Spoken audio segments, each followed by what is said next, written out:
हजुर आजको सन्ध्याकालीन दुईजनाको हत्या राजधानी आतंकी हेरिहालौँ खबर। यो के हो? यो के हो?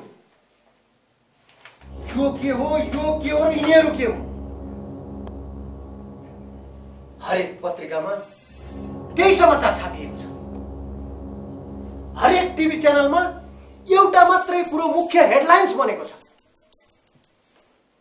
के हो यो सब? यो सब के हो? आखिर हामी किन सक्सेस हुन सकिरहेका छैनौँ?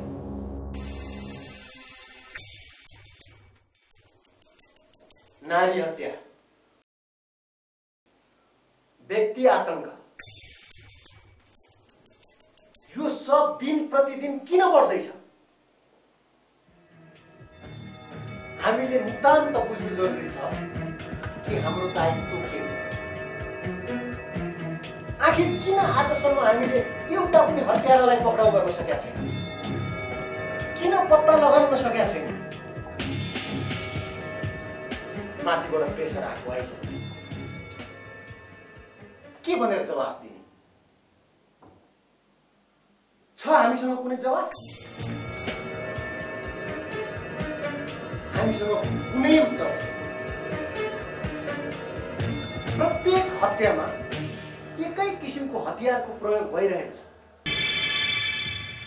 यसबाट के प्रश्न हुन्छ भने हत्यारा केवल एकजना मात्रै छ।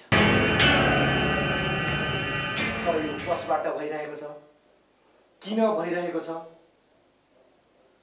हामी प्रहरी खोजको लागि रहस्यको कथा बनेको छ। त्यसैले हामीले चाँडोभन्दा चाँडो यो समस्या सुल्झाउनु पर्छ।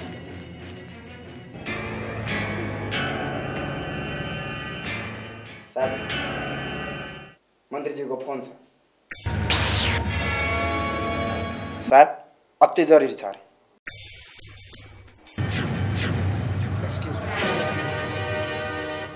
ओ डीएसपी साहब,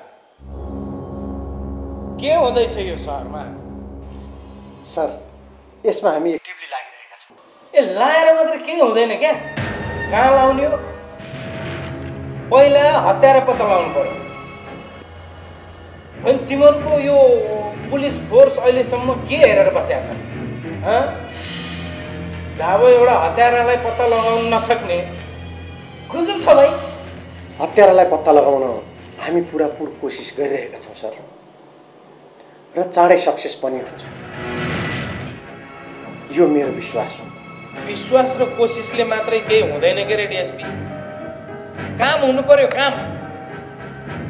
तिमीहरूलाई त के छ र? सरकारी जागिर खाछौ, गुवाममा भाग खाछौ, बसेका छौ। सामना त हामीले गर्नुपर्छ नि त जनतासित। जवाफ त हामीले दिनुपर्छ नि त तिनीहरूलाई। अझै 2-4 दिन यस्तै हुँदै जाने हो भनेदेखि यो सरकारी ढल्न के बेर? त्यसो होइन सर, जनतालाई जवाफ त हामीले पनि दिनुपर्छ।